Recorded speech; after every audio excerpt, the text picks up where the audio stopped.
This is a Kirblog all about Undertale, and I'm joined by Zach Holzman cause he's my friend. I hope you like the sound of our voices cause we probably will talk for hours on end.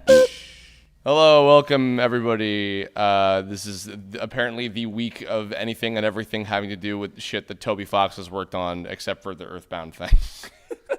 If you were paying attention, I hope you enjoyed and listened to the Homestuck-related stuff that I did with our good friend Johnny Aponte. I'm joined by Zach again. Hi, Zach. Say Hello. hi. Welcome back. Thank you. I want to start actually by saying thank you, and Bosco, for coming on for the What's It Like at a Furry Convention Kirblog that we did a few months ago now. Oh, yeah. No, that was my pleasure. Oh yeah, that was awesome. Had a really good response. A lot of people really enjoyed it. Yeah. So Fantastic. welcome back. We're here to talk about a videogram. Yeah, Videogram, the one that I think you even mentioned at the end of that Kirblog about how much you love it. Yeah.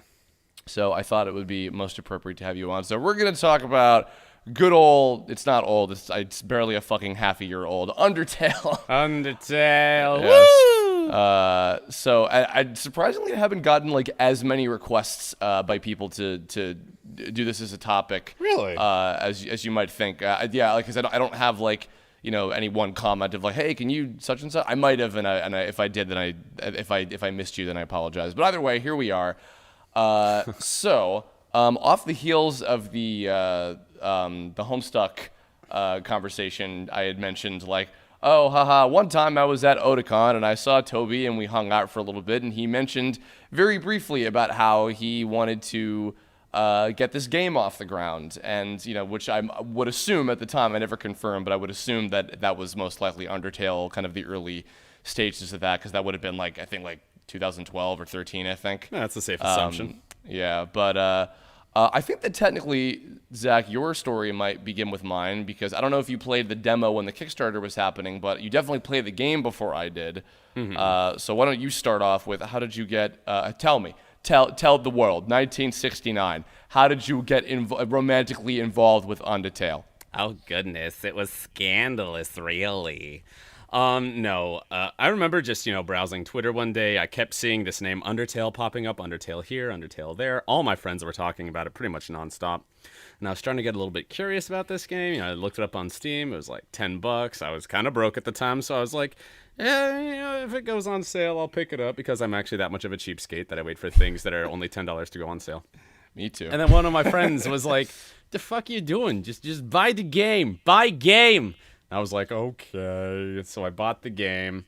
The same friend actually came over. He came over that night to hang out, and I was like, why don't we try this game? Like, do you think you'd have fun, watching me play it? Like, maybe I'll do some silly voices while I play it to keep things interesting. He was like, yeah, let's do it. And we just kept playing it, and I got really involved in this goddamn game almost right away. Pretty much the moment where I kind of fell in love, like I made that, oh, I love this sort of thing, was as soon as Toriel holds the player's hand and walks them across the room, I was like, oh, this game! Ah! So from then it was just love, and then like I got to the really goofy dogs, and of course I love goofy dogs. So like the lesser dog fight had me rolling on the floor, as did the greater dog fight. And then I actually got into all the characters. It was just doing the voices on the fly, like totally for fun. And it just, man, I fell in love so hard with that game. Oh, Lord. I guess interestingly then, my story begins before yours, but it's not too dissimilar. Yeah. Because I remember, if I'm flashing back correctly to this, this was several years ago by this point. I think the Kickstarter had just launched, which I donated and plugged it around as per the usual, because I'm like, oh, this is Toby's project. Oh, this looks really cool. I want to support this.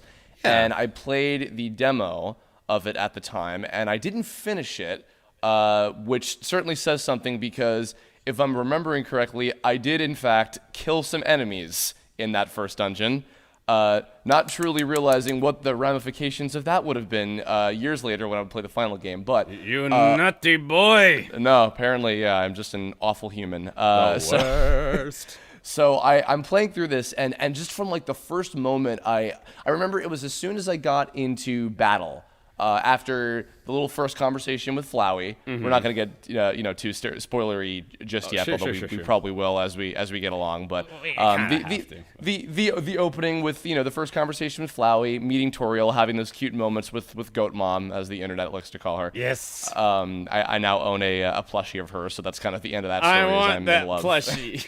You idiot. I'm gonna get it. Yeah, when you have money, because Yes. cheapskate, right? Yes. I remember the moment I got into a battle with Frogget, and I saw what the battle system is like with the timed hit sort of thing and the Earthbound kind of interface, and the way that you dodge different attacks with the little mini games and everything. I was like, I have never played anything else like this before, Right? And I'm sure too, probably more like what's the word? Like I don't want to say experienced, but maybe like seasoned in terms of like the variety of games that other people have played. I'm sure that a lot of the influences on what led to the creation of this game are probably a lot more outwardly obvious. I have only played up, ironically enough, with my experience with the demo, I have only played up until the first dungeon of Earthbound, I believe. I think I played maybe a little bit after that in my first year of college. Really? This was before the game was legally available on the Virtual Console. Sorry, Nintendo. I do absolutely aim to play Earthbound someday because I love those characters, and I would love, especially now that I know, this is where it all started for Undertale, really, when it comes down to it.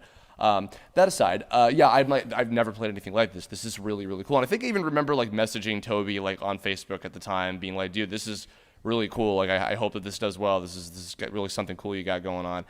And then time passes, and little side note, for those of you who may or may not have seen a little animated film called Potion Shop, which was created by Temmie Chang, of the character of the same name of which is based on, and etc.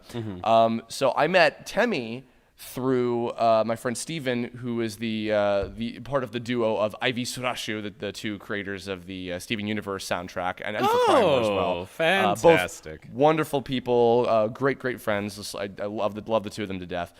Steven was like, hey, so my friend Temmie's working on this animation, and she needs voices and like sound effects and stuff for this thing. Can you help her out? And I was like, sure. So I got together some other friends of ours who were local, Kimlin Tran, Xander Mobus, Edward Bosco, Ben I Diskin. know what animation you're talking about now. Yes, and I dragged them all into Xander and Bosco's recording booth, and we did a bunch of animal cute sound effects and things. Yes. And sent that off, and Temmie was very kind to draw us a bunch of pictures of some characters that each of us voiced, which was very amazing of her. Then all of a sudden, Undertale comes out, and I'm seeing this character named Temmie popping up everywhere out of every orifice of every social media I fucking have. And I'm like, what's going on? Now I'm thinking of social media orifices, and I don't know what to make of this mental image. Some people have probably drawn porn of Facebook and Twitter like anthropomorphized, and they have orifices. So thank you for that. But yeah, you said it. You said it. Let the record show. I did, and I fucking own it, and I don't feel bad about it. So suddenly Temmie is like a fucking icon, and I'm like, what in God's name? And which I'm very glad about, because she's also a wonderfully talented artist and a nice person. Mm-hmm. Shout out to you, Temmie, if you ever hear this. And then like Undertale was just taking off. I was seeing the characters everywhere. I practically knew the entire cast of the game and the characters, of course. Before I finally last month made some time. I was like, okay, I finally need to fucking do this. And I began and made my journey through, and I did. I've done 3 playthroughs of the game thus far. My first attempt was, as I think I described to you off mic, a while ago, was yes, we're filming ourselves. I'm not wearing a shirt again, and thankfully Ben's not here to take a picture of it. I played my first go through, and once again I was inept, and I hit the wrong button and accidentally killed some enemies in the first dungeon. So my first playthrough was the, oh god, please, I'm so sorry, I didn't mean to run, followed by a pacifist run. Yes. Followed by a speed run, which was a little more recently. I was able to beat the game, I think, in about like 3 or 4 hours or so. That's impressive. It was all right.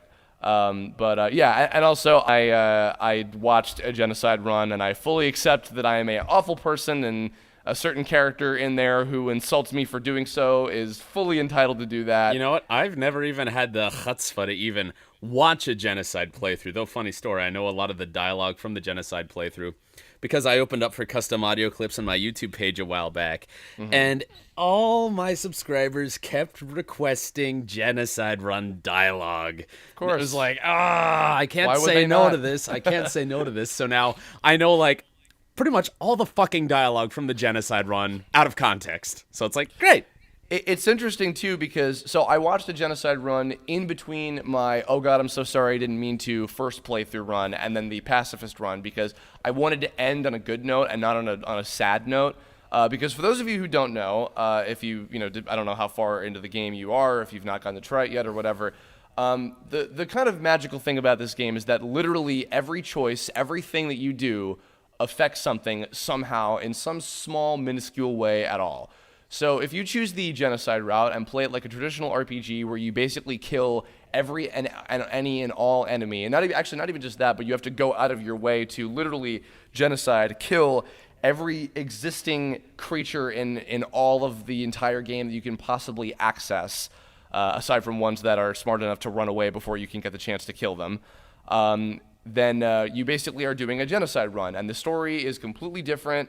And the interactions with the characters are completely different, and it's a lot of very juicy, heartfelt, like heart-wrenching dialogue and story, experiences It's and character heartbreaking. interactions. It's goddamn tragic, man. Yeah, well, especially if you play through it already having, saved people. Like if you do a pacifist run where you don't kill anybody, or if you've at least tried your best to not be violent and not kill, very many enemies or any at all or whatever. It's incredibly difficult after you've taken the time to do a pacifist run and you've really truly fallen in love with these characters to then do a complete 360 and start harming them. It does things to you. It's messed up. It's really incredibly difficult to even fathom. For me, anyway. That like I said, I still haven't been able to watch a playthrough even of the Genocide run. Can't do it. What's interesting about it too is that in a way, it almost kind of seems like it's like designed to not to be like the last thing that you should do. Like you do the like a neutral route of some kind, then you do pacifist or finish up the rest of it depending like if you were already doing pacifist up front, and then you do Genocide last. Because again, not to get too spoilery. But basically, the Genocide run also possesses the most difficult boss fights in the game. Yeah. Yeah. So, which is another reason probably why I'm too hesitant to even bother trying. Yeah, same. But although that said, I do want to, on a side note, now that we're 13 minutes into this, I'm going to say, actually, you know what, right here. First of all, if you have not played the game yet, I think from now here on out, we're going to start talking about spoiler shit. And also, if you have not played the game yet, more importantly, please do yourself a favor, pick up this game on Steam and play it. It is not long. It will not take up too much of your time. It is, if you've been kind of like either maybe a little like, oh, I don't know, or like I'm hesitant, or I don't think I'm gonna like it too much, or whatever. Just give it a shot. It's as massively popular as it is for a very, very, very good reason.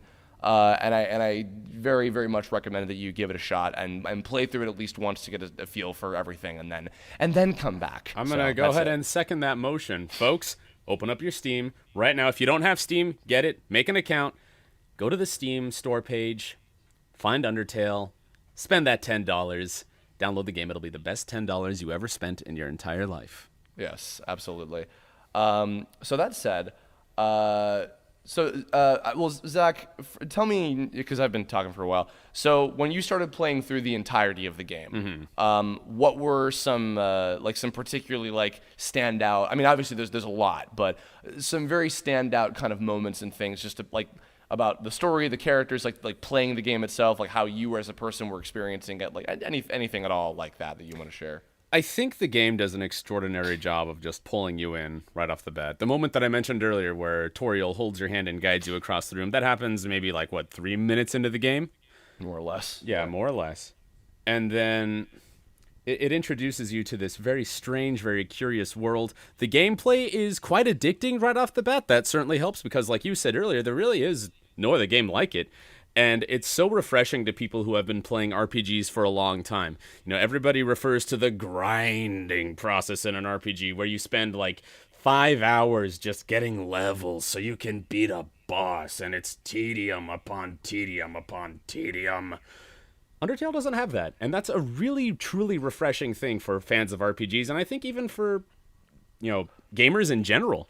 It's purely story-driven. It is one of the few purely story-driven games out there where the game progresses at a certain pace for you to maximize the experience of the story. Like I said, there's no side routes, there are no side quests, there's no hiccup in the experience of the game in relation to the story.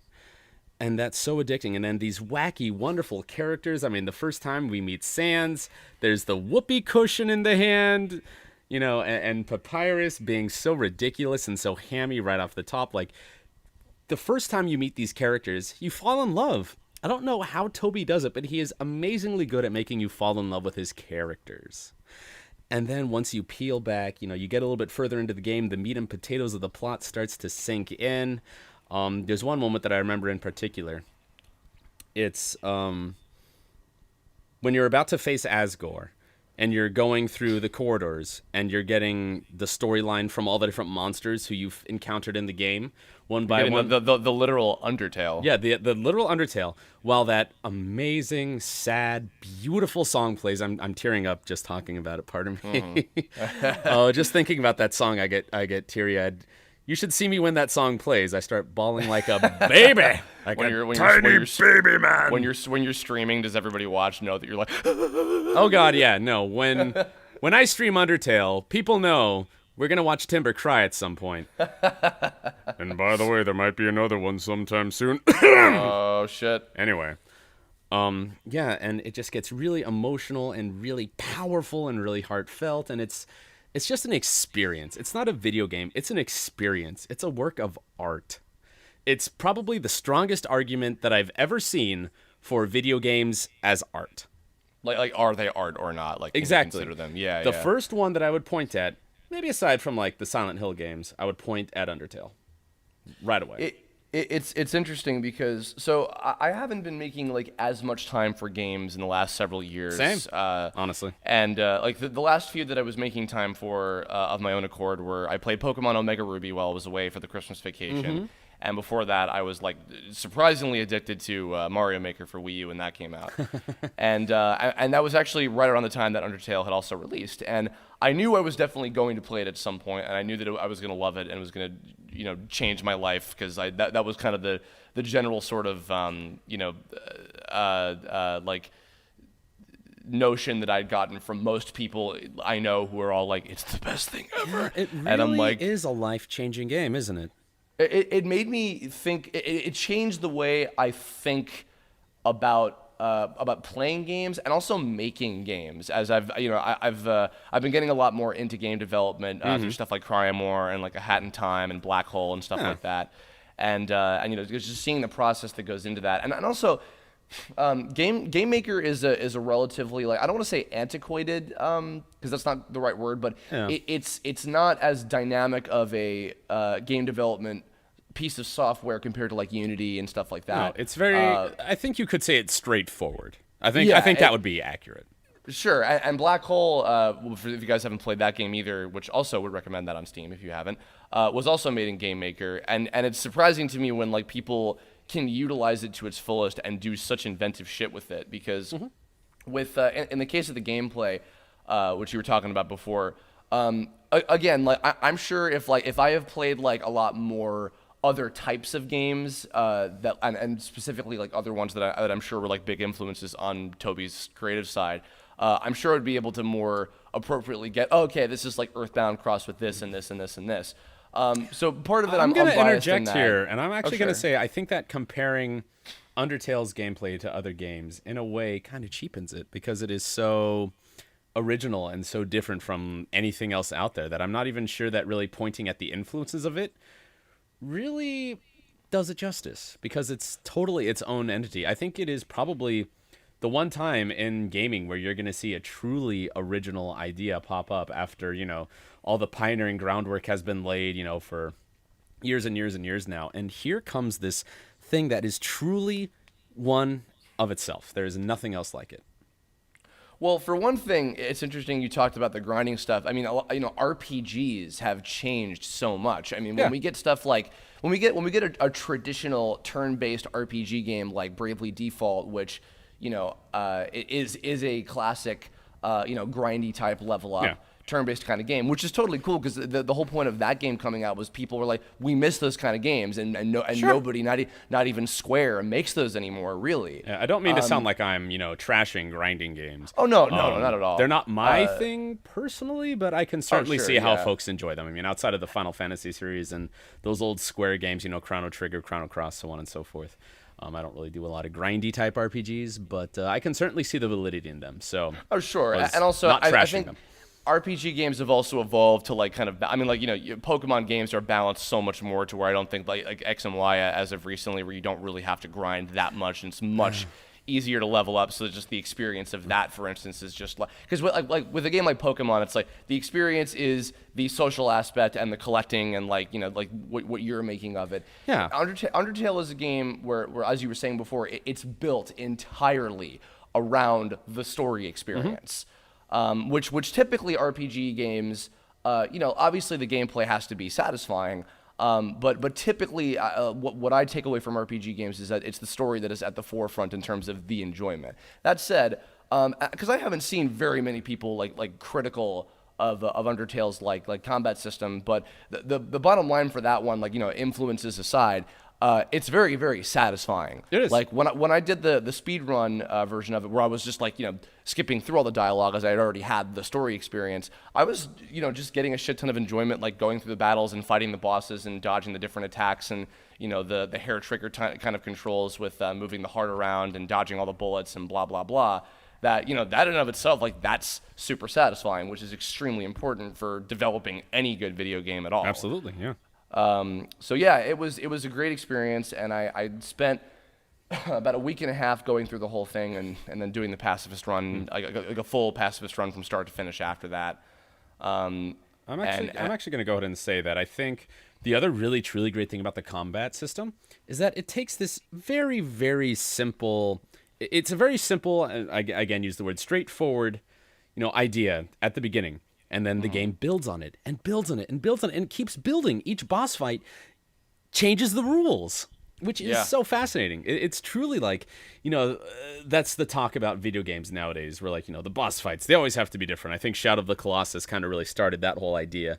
Mm-hmm. And Undertale took that in a much simpler way without borrowing too many influences from any other type of game. Just the idea that each boss fight is truly unique. And it delivered on that idea.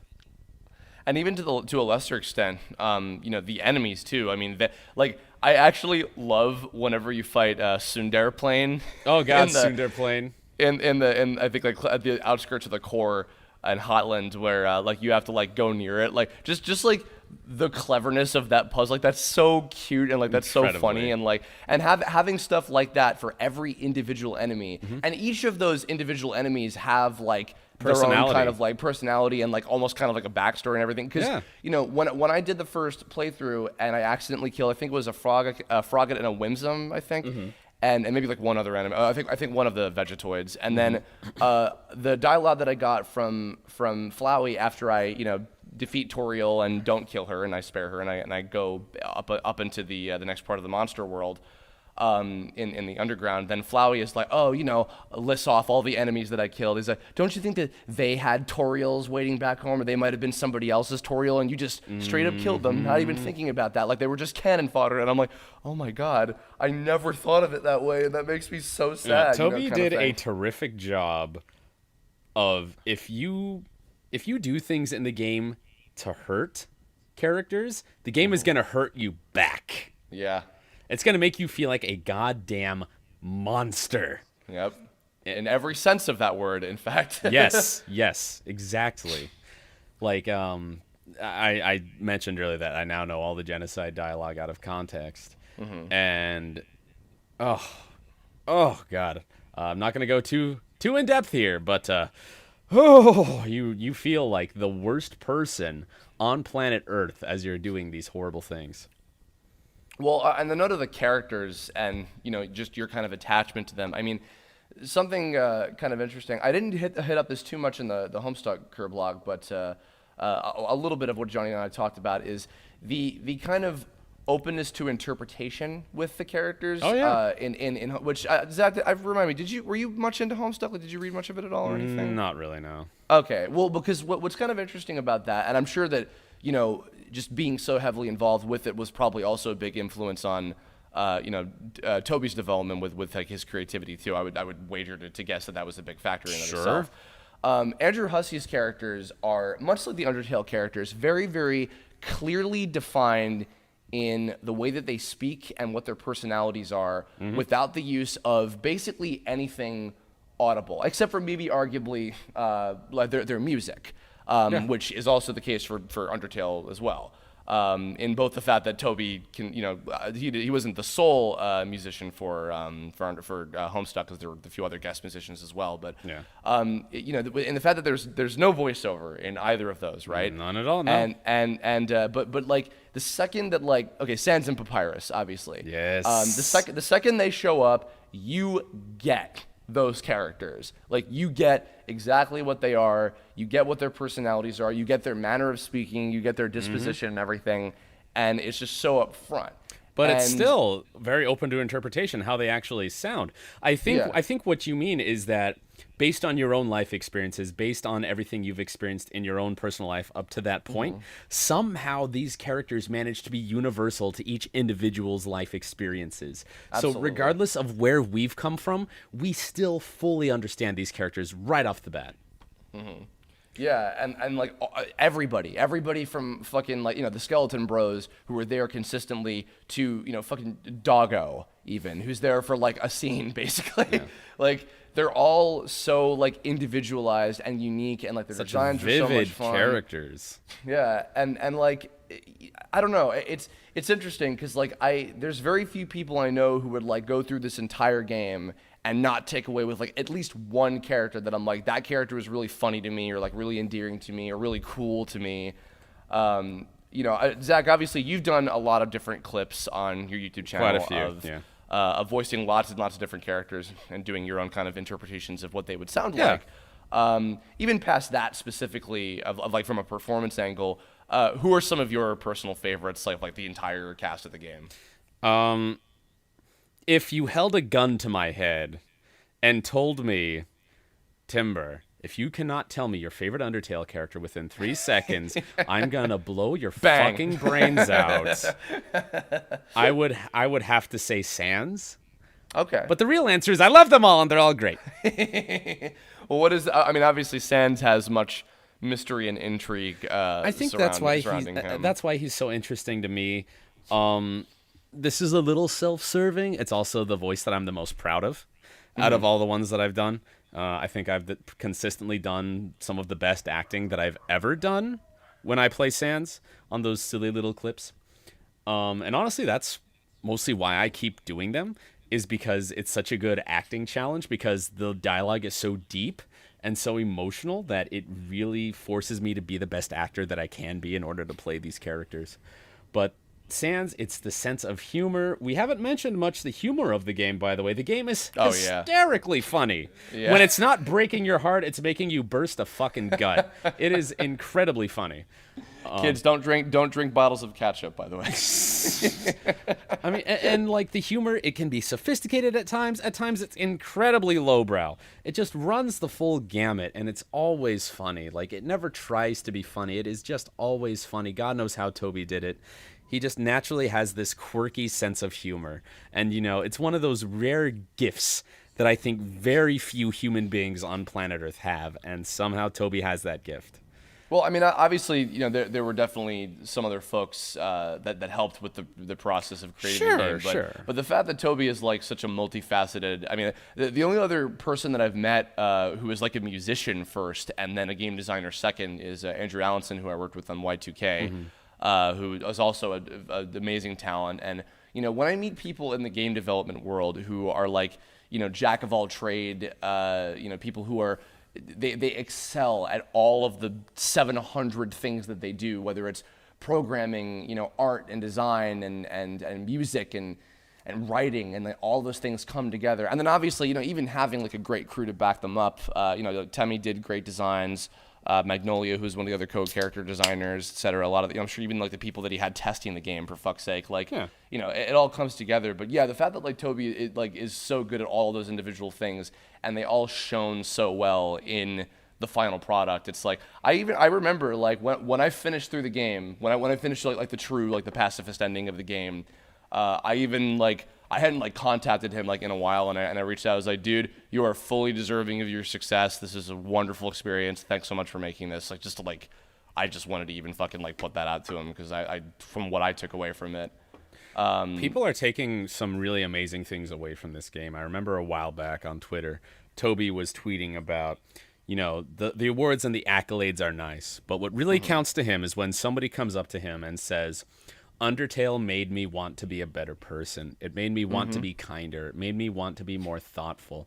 And for, as Toby himself has described it, a silly little video game with crappy graphics, to have that profound of an effect on human beings is, to me, it's remarkable. It's unbelievable. Yeah. It's stuff like this. It's a firm reminder. I mean, like, you were talking about like just even the character of Sans by himself, but even really in a way the entire cast of characters like inspiring you as an actor and a performer. Completely. I look at this game, and for me, I'm just like this like reaffirms like why I do what I do. Like, to have any kind of like positive impact like that on the people who would give enough of a shit to experience what it is that I've made, that I've written and created and animated or whatever. And like, because I just got back from Fanime like a couple weekends ago, where I met a bunch of wonderful people who were like, hey, like Tome really meant something to me, and like I love all these characters, and like they really like cheered me up. And it's like, it's even as simple as like I had fun watching this, and like it cheered me up when I was feeling bad, or even something as simple as that. Like, that is extremely meaningful. And like seeing how much of an impact something like Undertale has had, and even like the impact that it had on me in that same kind of way, it like truly reaffirmed. I like probably on the deepest level, that was the biggest thing I took away, is like how like great that was. Same. I would say that it absolutely, not only did it change me as a person, me too. It made me want to be kinder. It made me want to be more thoughtful. Like, beyond all that, I mean, the game definitely changed me as a person, but it also just changed my perspective in a lot of ways. I mean, going back to the whole, leaving a positive impact on people. I've been, doing voiceover for a while. I've never really done anything at this point that I feel has had a tremendous impact on people on a personal level. It wasn't really until I started doing, I did these videos completely for fun, just completely for fun. Because it was like, hey, here's a chance to do some fun voices for some really fun characters that I love. Why not? Why not do an interpretation of these characters that maybe some folks out there haven't heard? Why not? It'll be fun. And the reaction that I've gotten just from these little videos has been, it's far surpassed anything I could have possibly imagined. I mean, I mentioned that I was doing the custom audio clips. My favorite clips to do were the ones where people just wanted my Sans voice encouraging them. Just saying things like, I believe in you. I know things are hard right now, but you can get through it. Be the best person you can be. People wanted me to say stuff like that to them in the Sans voice. And it was the most life-affirming feeling I've ever had, really. That's awesome. Yeah, that when we did the Tome Season 2 crowdfunding campaign, and a lot of people donated and asked for clips of the characters, like doing requests and stuff, and a lot of people asked for like Nylok and Zeto and Alpha and characters like and Game Crazed, characters like that, like giving people like life affirming like advice and speeches and stuff like that. Like even that in and of itself, like that was super meaningful to me in that same kind of way. And it's funny on the note of kind of to relate to you on the note of the performance aspect too. So those of you who followed my Tumblr, when I started playing the game, I was recording myself going through the game basically completely blind, coming up with voices for all these characters like off the cuff. The only predisposition things I had been told about the characters at all was Takahata of Team 4 Star fame. He said, dude, you and Chris Zito are my headcanon Papyrus and Sans, respectively. Which is the reason why when I did the recent Undertale cartoon that we just put out, that Zach was also a pleasure enough to voice a few characters in. Yay. I did that because I thought, hey, you know what? I didn't know anything about the characters yet. Obviously I knew who they were. I'd seen pictures of them everywhere, but I didn't know them as characters yet. No. And then so then like even just that vote of confidence, and then separately not knowing that Taka had said that, Liz had said, dude, you would make an awesome Metaton. Again, not knowing anything about Metaton, I was like, oh yeah. I was like, oh thanks. Oh yes. And I was like, cool. Yeah. And Scott's favorite, hands down, is fucking Metaton. Yes. Yes. And yeah, so I started playing the game, and I just had a blast, just like doing like just performing all this like great dialogue. Even fucking even Undyne. Who, if I were to ever do something with Undyne, I would never play that character because I would want, obviously, a woman to play her. Yeah. But just like, even just like screaming her stuff while da da da da da da da plays in the background, I'm just like, oh my god, she's so fucking rad, it's and all of her dialogue is fun. so rad. Yeah, no, it was incredibly fun to do it live for me too. The first time I played the game. And then, the idea occurred, I had a lot of fun doing it live. Why not just, put it in a video? Why the hell not? It'll be fun. Yeah. The some of the funniest ones too. Papyrus was lots of fun. Of course, Papyrus, I was proud of because I'm gonna sound like an asshole, but so be it. Because I didn't make him sound like Skeletor. I was proud of the fact that I just did something else that was like my own, and I was like, cool, yay! I'm proud of myself. Hooray! Pat on back. Yeah. But then okay, hey, actually, I don't think I've told you this, Zach, but you'll get a kick out of this. Oh, yeah? You know what I generally kind of hear Alfie's as?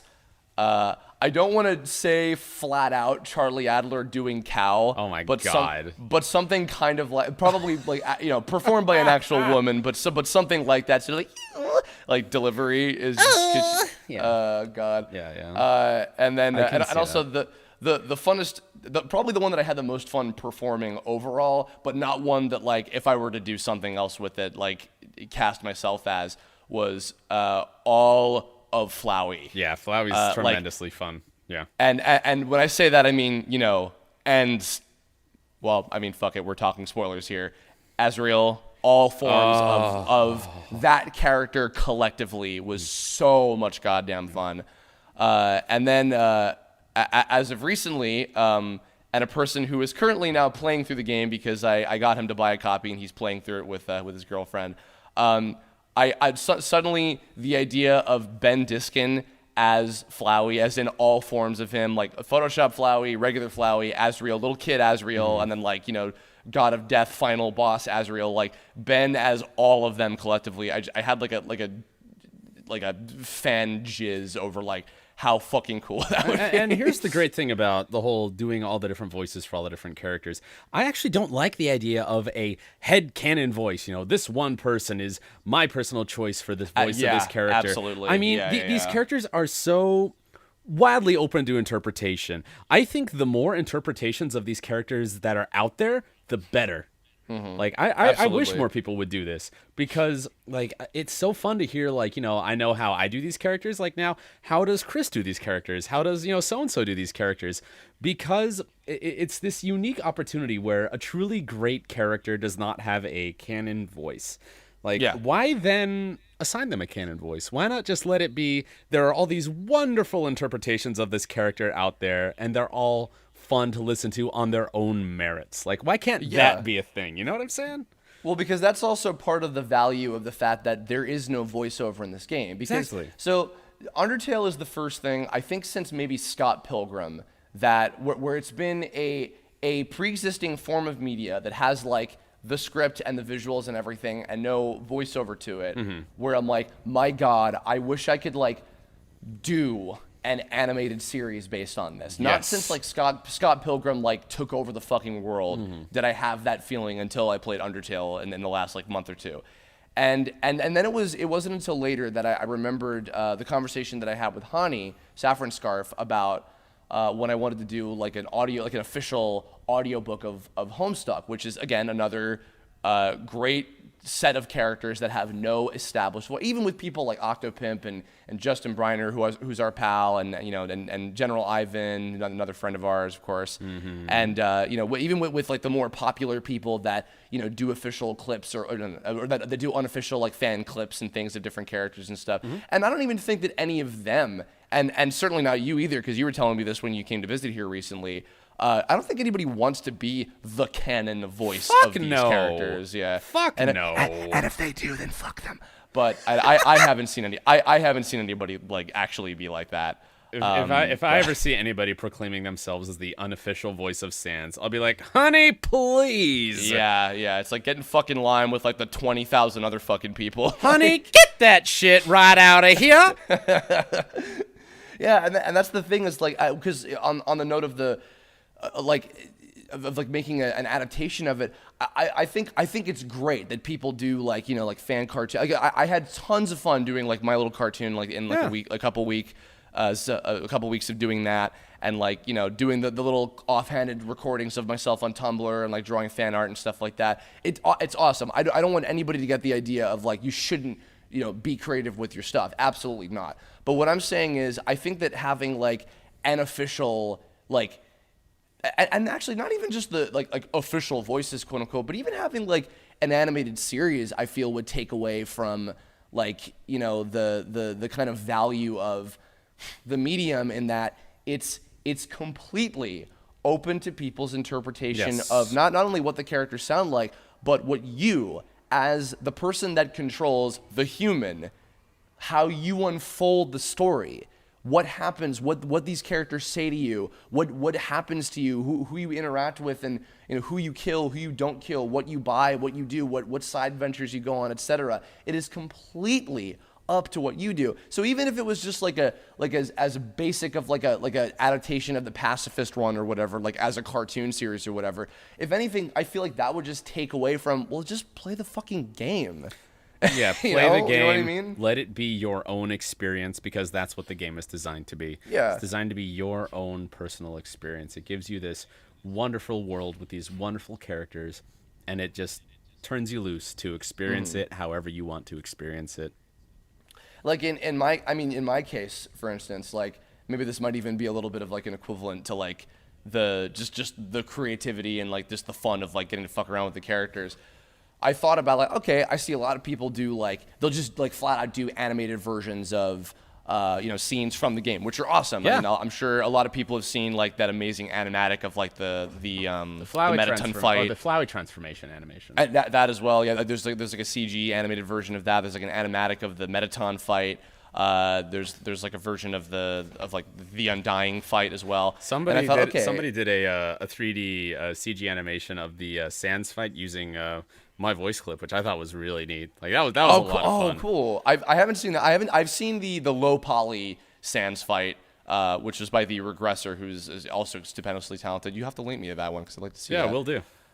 And like in my case, I was like, okay, I want to do something that like that is of my own kind of like, okay, what if this fit in somewhere? So I thought about, I'll do a cartoon about why does Papyrus hate Greece so much? Sure, how about they go to Grill Beast for the first time, and all the goofy cartoon dog characters are there all the time, and they're made of bones. And so what if he gets burger grease on him, and then the dogs chase him out of the fucking thing? Yeah. And that was literally it. I was like, you know what, that'd be fun. And in like a couple weeks, I made that cartoon, and I was very happy. I had Zach, I had Zito, I had Bosco to help with recording, and he barked for the lesser dog because I'm like, I'm doing a cartoon with a dog barking. I can't not have fucking Bosco do one of these. Yeah, you really can't. Because he would murder me if I didn't. And then He Marissa really Lenti, Marissa Lenti in there as well. And then I had Living Tombstone, who's also a big Undertale fan, do some quick little arrangements of Sans theme and the dog song and everything, which was really fun. Nice. And it was just a good time, and I was really happy that I got to do that. And we're recording this we're time traveling as per the usual. So we're recording this like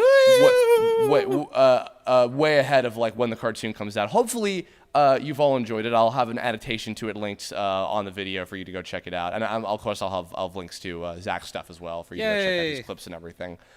I want to think about like what are some other like moments throughout the story of the game that really like stood out to you that were like cool or fun or memorable or anything like that that you really liked? I think the most memorable thing for me, this will always be the most memorable thing for me. I was doing a live stream of the game with live voice acting, and I finally got to the final Asriel fight. And, it's this really intense, really epic moment, but then it just becomes absolutely heartbreaking halfway through the fight. And I was performing the dialogue, I was acting it the best as I could, and then I just started crying. I just started crying my absolute eyes out, and I still had to perform the dialogue. And I'm like doing this in front of, I think 100 people were in the stream watching me cry, basically, Wow. while still trying to read this goddamn heartbreaking dialogue. And it's one of those moments I'll never forget that. Like I'll never forget the fact that I played this game and cried in front of 100 people. on Was the that the internet. first time that you like experienced that part of the playthrough? or No, had you no. already I'd Okay. seen that scene several times prior, just playing through the Okay. game. And it was certainly, very emotional for me just, playing the game. But actually having to perform the dialogue at the same time made the dialogue that much more powerful. And yeah, man, the tears, it was Niagara Falls. Niagara Falls. It's funny because the first time I experienced that, and I was recording myself playing through it. When I finished the game, like the entire thing, I was like, you know what? I actually don't want to upload this because I want this experience. For me personally, I was like, I want this experience to just be my own. Yeah. Like I don't even want to like upload like my initial like experience because I cried too. I was Yes. like I was losing it while I was going It's through it. kind I of was like, hard just- not to cry during that scene. Yeah, just let me win. And I'm like, oh, okay. And then the battle's over and we see little kid Asriel and just that whole. I'm like, oh no, Fucking no, heartbreaking. Can't do it. Fucking heartbreaking. Scott recently showed me. I'm trying to. It's like a webcomic, like a fan webcomic. I'm trying to remember what it's called. It's like. Oh, it's a Dreamer Reborn. I had to check out my my fucking bookmarks, but it was about like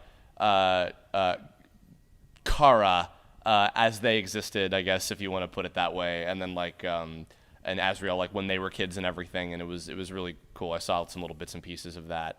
For me, really funny moments. Most of the stuff involving Alfie's. I mean, she cracks my shit up, and particularly the hot date at the junkyard Yes! with Undyne. Oh, Some Lord. funny, Amazing. funny shit. Amazing. The Toriel showdown in the beginning, another great moment. Absolutely. The Papyrus date is really funny. I Lot- love lot- the yeah. Papyrus date. A lot of the funnier moments were ones that majorly stand out It's to me. hilarious. It's one of those moments. That moment is hilarious, but it is also really heartfelt because you really see who Papyrus is as a person, as Yeah, a yeah, skeleton, yeah. as a person. As a skeleton person. Yes, you really see who, I believe that is the politically correct nomenclature. You truly see who Papyrus is as a skeleton person. Thank you. Yeah, we're very PC here. Extremely. Because we play the game on a PC. Hey, I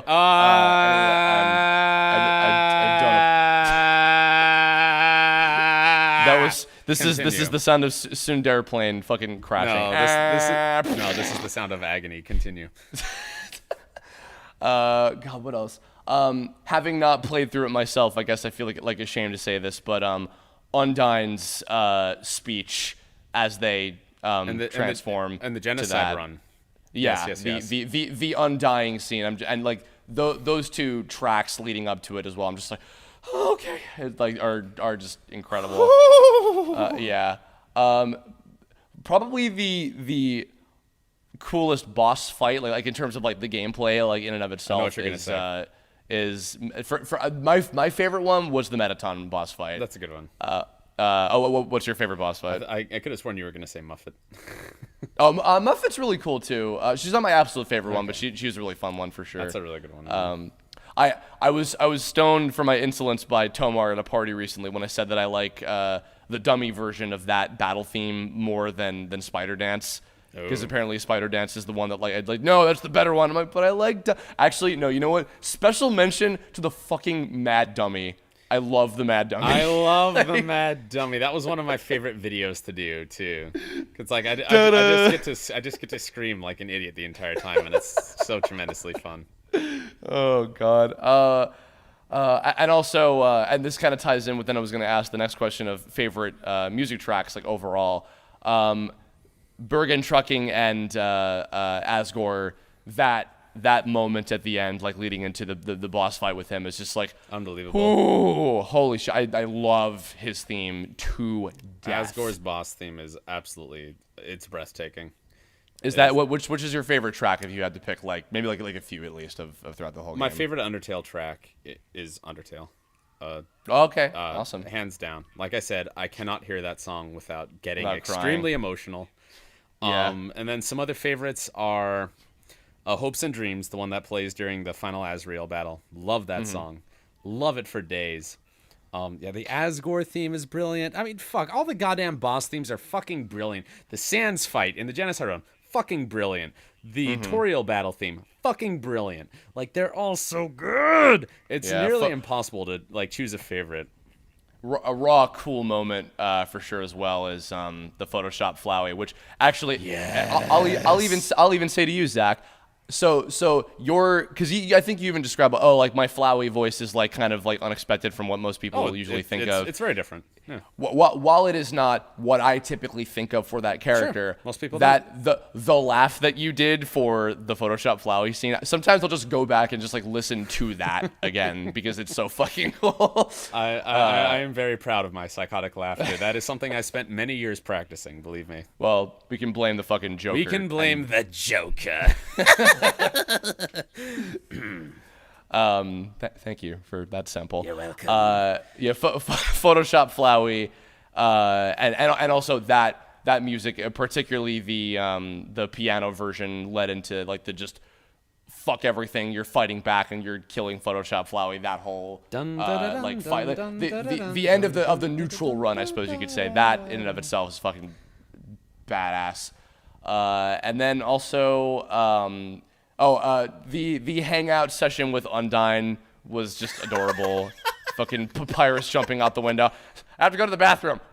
That scene is fucking hysterical. And then the just the creepiness of like the True Lab and like showing kind of like the shit that Alphys has got going on underneath. God damn. Yeah, all the amalgamate damn. enemies. It's like ugh. Chilling to the core. Yeah, and also on the note of because I guess all these are often like in tandem with their music track too, like they're so tied to the music that goes with them. Yeah. I love Megalovania as a separate piece entirely from Undertale, That's right, just because of the it's from fact Homestuck. that like, well, no, actually, and before that, it was in the Earthbound Halloween hack. Ooh.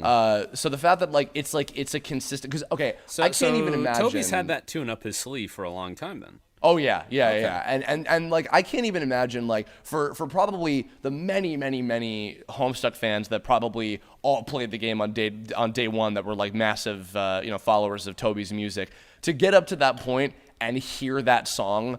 Like that's like an equivalent almost of like people in Japan who grew up with Dragon Ball in the correct order and then fucking 100 billion episodes in and suddenly Goku, you're an alien. What? Yeah. Like that must have been really cool to hear like that, especially in that kind of context because it's such a great rendition of it and I love the earlier versions of it too. I'll still sometimes go back and listen to the Halloween hack and the Homestuck versions of those as well.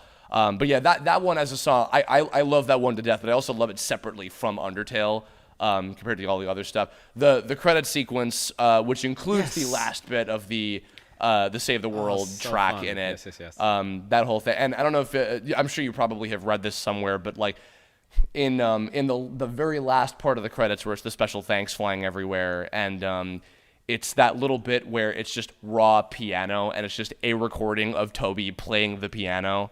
And he described it as like, this is my self-expression. It's like, that's really, really fucking cool. Like just that little like bit of it in and of itself. Yeah, man, that's real. Yeah, and also the dog representing him, but you know, The annoying dog. God, what else is there? Well, I see. Typically, the way I do this, we've practically tackled all the way that I typically go about these sort of subjects. But it's like, how did you get into it? What are your favorite moments? What do you think about it has stood the test of time? And it's only been out really for like a little over a half a year at this point. And we've already kind of said so much about all of those things, but.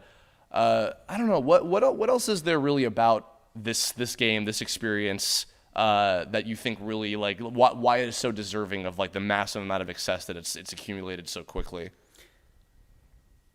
It's a game about monsters primarily that also manages to be incredibly human. It's such a human game. It speaks to the humanity in all of us, just in a way that is so potent and so powerful. The message of the game.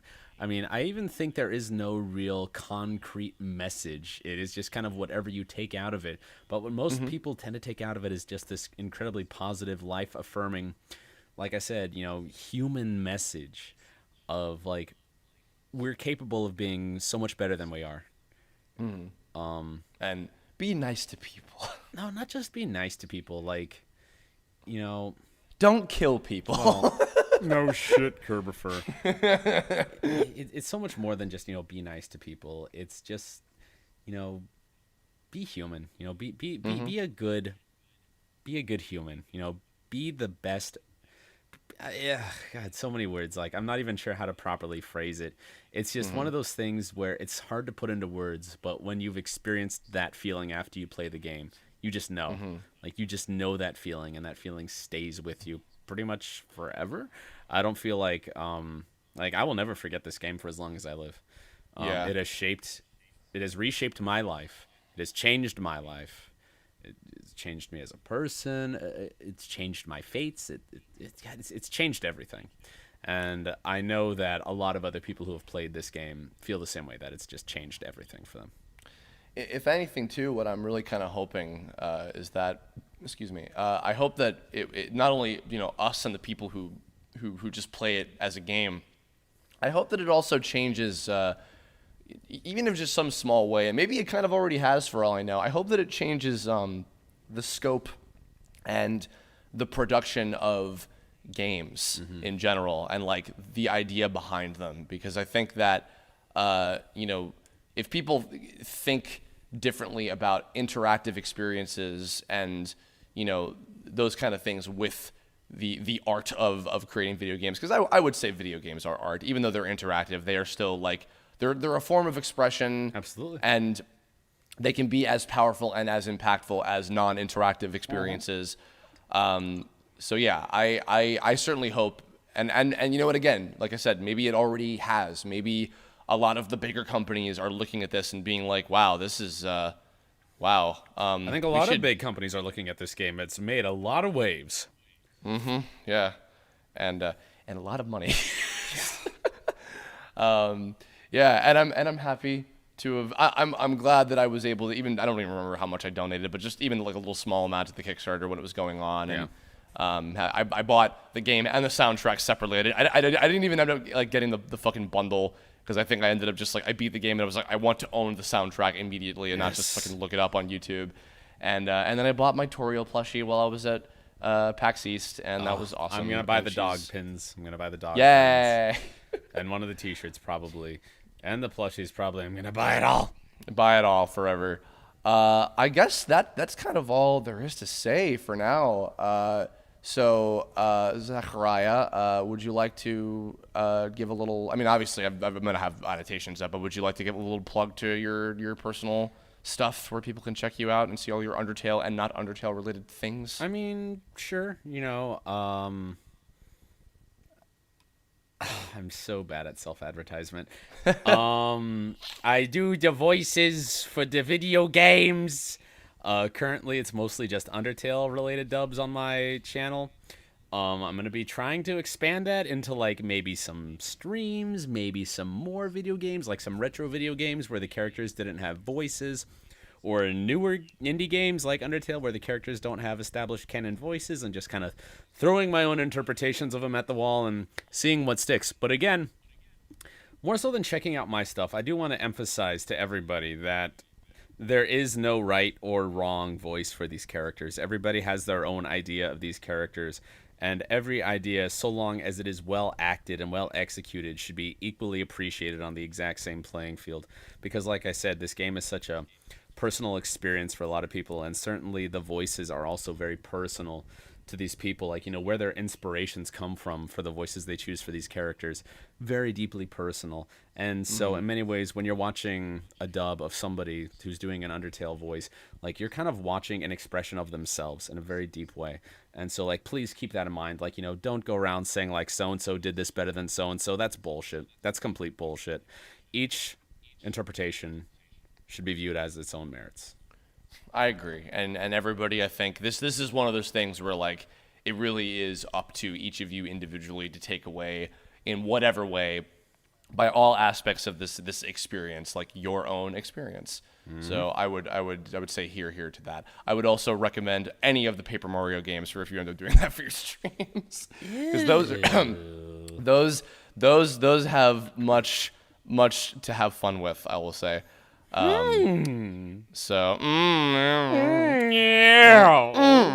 Well, Zachariah, thank you for playing with me today. This was a lot of fun. It was fun to be here, Crystal. Excellent. I'm going to get some dinner now, even though we're recording this on fucking like Sunday, like almost a week ahead of when this is going to be uploaded. But thank you also everybody for listening, and of course also if you, in addition to checking out Zach's stuff, I'll have an annotation on screen to please check out First Time at Grillby's, the Undertale cartoon that I just did recently. Yes. It was a lot of fun to do. Watch It was a fun little experiment, and features Zach in here as Doggo. Yay.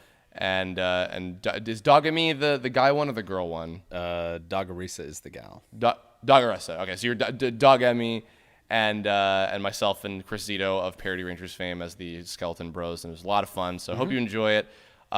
If you listen to this the whole way and you haven't played Undertale, then fucking shame on you. Go get it. Play the game! But in the Play it! otherwise, in the comments, Barrow, please tell us about your experience and your thoughts and your favorite characters, moments, memories, things, anything at all whatsoever. Please. Regarding Undertale. If you have fan things to share, maybe like fan art or fan clips or anything like that whatsoever, just send a link if you'd like to share that in the comments as well. I'd be more than happy to check them out. And yeah, so if anything at all you want to share about the game, and again, if you haven't, then fucking play it for Christ's sake. Otherwise, thanks for listening. And if you have future suggestions for Kirblog topics, leave a comment about that too, or hit me up on Twitter, Tumblr, Facebook, blah, blah, blah, yada, yada, yada. Thank you all. We'll catch you on the surface world. Bye-bye. Bye-bye. Play the game!